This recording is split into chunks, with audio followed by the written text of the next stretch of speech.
La dana que el pasado 29 de octubre asoló Valencia ha sido uno de los eventos climáticos más severos de los últimos años. Las intensas lluvias e inundaciones afectaron a miles de familias, dejando viviendas y negocios bajo el agua, dañando infraestructuras vitales y causando pérdidas económicas cuantiosas. Hoy nos adentramos en las consecuencias directas e indirectas de este desastre, así como en los esfuerzos de recuperación que se están llevando a cabo para devolver la normalidad a las zonas afectadas. Rafael Domenech, responsable del análisis económico de BBVA Research, analiza en este podcast el impacto económico de la dana y las medidas urgentes que se han puesto en marcha para paliar la crisis.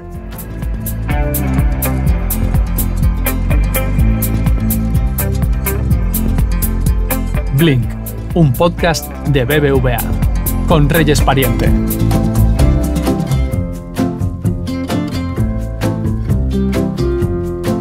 Hola Rafa, ¿qué tal? Bienvenido a Blink una vez más, pero sobre todo esta vez más importante si cabe porque vamos a hablar de los efectos de la dana que asoló Valencia hace muy poquito tiempo. Pues así es, Reyes, ¿no? La pérdida de vidas humanas es irreemplazable, ¿no? Y luego también estamos viendo que los daños emocionales y materiales han dejado un impacto importantísimo, ¿no? En las zonas afectadas. Sin duda, y bueno, ante la imposibilidad de analizar lo que es irreparable, si te parece vamos a intentar cuantificar y analizar el impacto económico, que también es muy importante. Si te parece vamos a comenzar hablando sobre la repercusión inmediata de la catástrofe. ¿Podrías darnos una visión general de cómo ha afectado económicamente a la región? ¿Cuáles han sido los sectores que han sufrido las mayores caídas? Vamos a empezar hablando de cómo afecta la actividad, ¿no? al día a día, ¿no? Y por lo tanto a esa actividad económica en la provincia de Valencia, ¿no? Y para eso tenemos distintos indicadores, ¿no? Por ejemplo, tenemos un indicador de gasto presencial con tarjetas que se realiza en terminales de puntos de venta, en este caso los que tenemos en BBVA, en la provincia de Valencia. Y, por ejemplo, vimos una caída entre el 28 de octubre y el 3 de noviembre, cuando se concentraron los efectos de la dana, una caída en el gasto de 20 puntos de brecha que se abrió con respecto al resto de España. En las 3 semanas siguientes hemos visto cómo ese diferencial se ha reducido en 2/3 partes. Ahora mismo está en el 7,5 puntos, ¿no? Ha habido una recuperación, pero también estamos viendo que las mejoras están siendo más lentas. Tenemos los datos de ERTES, ¿no? Que ya algunas empresas se están acogiendo a ellos y por lo tanto estos son trabajadores afiliados que no están trabajando, ¿no? Hemos visto también que cuando analizamos el consumo en los 40 municipios que han sido más afectados en la provincia de Valencia, se observan incluso caídas del orden de un 80%, ¿no? en el consumo, entre otras cosas porque han desaparecido los comercios. Luego también hay datos de consumo eléctrico, ¿no? Que nos hablan de una caída en la actividad industrial, de los polígonos afectados, y datos incluso de movilidad, ¿no? que facilita el Ministerio de Transporte, que en los momentos más intensos, ¿no? Del día de la dana y el día posterior, pues se vio como una caída cercana al 40% en términos de viajeros y kilómetros recorridos. Claro, estamos hablando de una zona que abarca, ¿no? Toda esta zona afectada pues abarca casi 500.000 de personas. Esto es un poquito más del 18% de la población de toda la provincia de Valencia. Pero es que su participación en el empleo supera el 30%, ¿no? Es decir, que tiene un peso mayor en términos de empleo que en términos de población, ¿no? Y esto agrava el impacto económico que tiene. Con todo, nuestras mejores estimaciones ahora en tiempo real lo que nos indican es que la dana en Valencia podría restar entre 1 y 2 décimas al crecimiento del Producto Interior Bruto de España, del conjunto del país, en el cuarto trimestre del 2024. Rafa, y pasemos a los daños. Para entender mejor la magnitud de esta catástrofe, ¿cómo se compara la dana con otros desastres previos? Por supuesto, con todas las cautelas, sí, porque claro, todavía se están haciendo evaluaciones de los daños, ¿no? Pero estas evaluaciones llegan a aproximadamente unos 14.500 millones de euros, ¿no? Y esto, para que nos hagamos una idea, está cerca ya esta cifra del 1% del Producto Interior Bruto de España, ¿no? Todos los daños, ¿no? Antes hablábamos del impacto del crecimiento, ahora estamos hablando de destrucción de riqueza, ¿no? De los daños. Y esto es cercano al 1% del PIB. El único precedente así, de una magnitud similar, no en cifra de muertos, que fue inferior, pero en daños, lo más cercano que tenemos es la riada de Bilbao en 1983, ¿no? Si ponemos los daños ocasionados entonces en euros de ahora, sería el equivalente a unos 11.000 millones de euros, ¿no? Es decir, que estamos hablando de que esta riada en Valencia, de entrada, pues tendría unos 3.500 millones de coste adicional al que tuvo aquella riada, ¿no?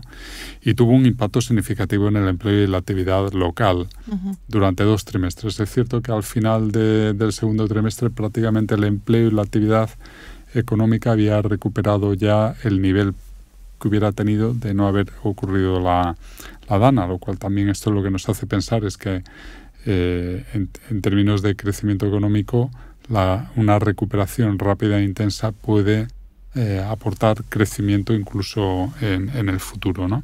Fuera de nuestras fronteras, para ver también un impacto similar cercano a un punto del PIB, tenemos que irnos, por ejemplo, a los efectos que tuvo el huracán Katrina en 2005 en Estados Unidos, ¿no?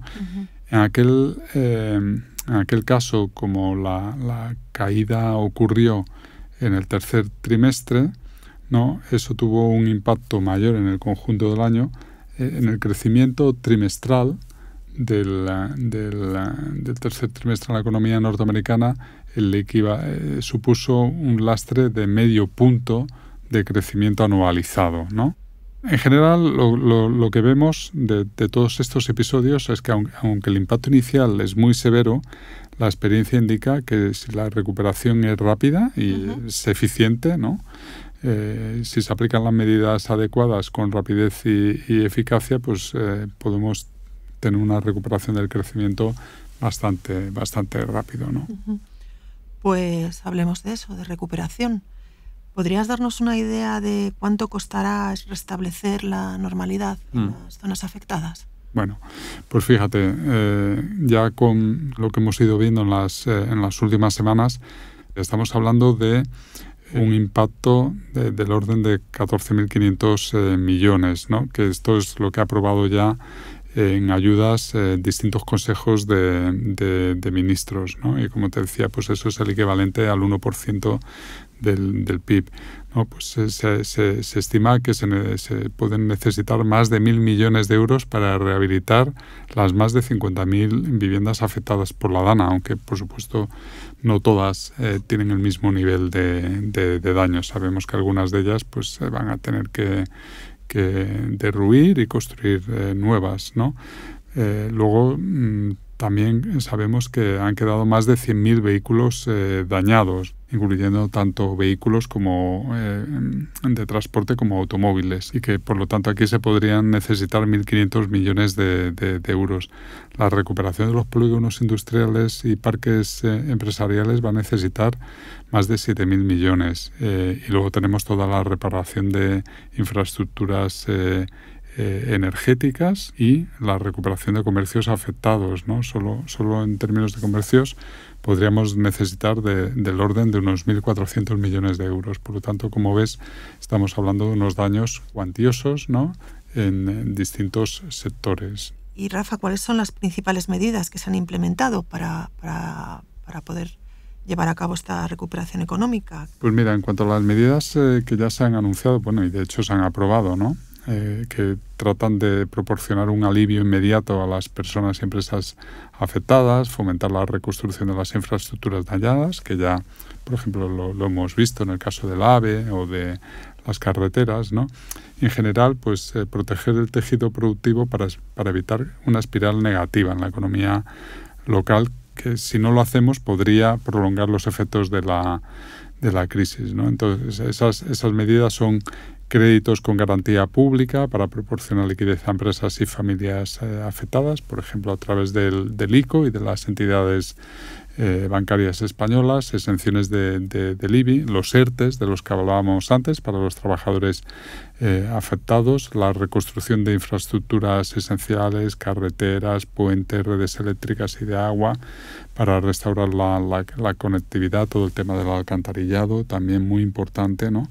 Ayudas directas a los damnificados para reparar viviendas y también para compensar por las pérdidas materiales que se han producido, y luego la asistencia a empresas locales, ¿no? Especialmente pymes, para reactivar la economía y evitar cierres permanentes. Rafa, ¿y cuáles serían las pautas a seguir para que estas medidas realmente sean efectivas para que lleguen a la población?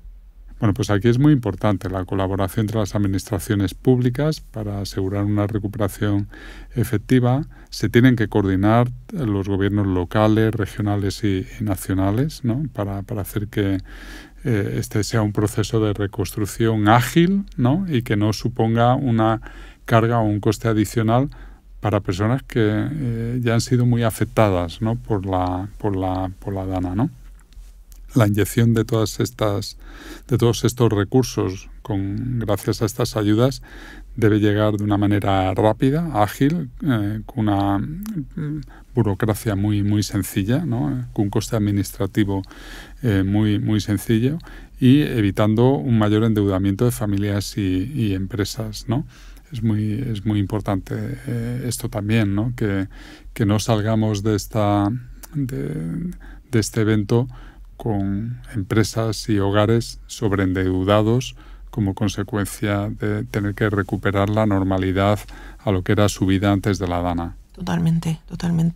Vamos terminando ya con una pregunta que casi todos nos hacemos después de lo que ha ocurrido. ¿Existe una relación entre la DANA y el cambio climático? ¿Cómo afecta el calentamiento global a la frecuencia, a la intensidad de estos fenómenos? El calentamiento global tiene un papel fundamental en la frecuencia y en la intensidad de fenómenos como este de la DANA, ¿no? La evidencia científica pues indica que la concentración de carbono en la atmósfera es más elevada que en los últimos 2 millones de años, que su origen principal está en la quema de combustibles fósiles durante el último siglo y medio, y que la anomalía de temperaturas alcanzó ya en 2023 1,5 grados respecto a la media de ese periodo preindustrial, ¿no? que se considera como referencia entre 1850 y 1900, ¿no? Pero es que además el Mediterráneo está experimentando un incremento de la temperatura media que es casi el doble que el que observamos en la superficie global en las últimas décadas. Esto lo que incrementa, gracias al calentamiento del mar, es la probabilidad y severidad como fenómenos como las lluvias torrenciales, producto de esa evaporación del mar Mediterráneo, ¿no? Por lo tanto, hacia adelante, ¿no? Pensando en qué tenemos que hacer en las próximas décadas, ¿no? Porque estos son efectos a muy largo plazo, ¿no? Pues no solo importante reducir las emisiones para llegar a ese escenario de emisiones netas cero, sino también preparar nuestras sociedades mejorando las infraestructuras, que sean más resilientes a este tipo de eventos, y luego, sobre todo, lo que hemos visto en este caso también, cómo mejorar los protocolos de alerta para mitigar los efectos y evitar la mayor pérdida de vidas humanas. Pues importantísimo tanto lograr la recuperación de la zona afectada como evitar a futuro que pueda volver a ocurrir algo tan terrible. Muchísimas gracias, Rafa, por acompañarnos. Nada, ha sido un placer, Reyes, como siempre. Muchas gracias a ti. Sigue a Blink en las principales plataformas de audio y a BBVA en redes sociales.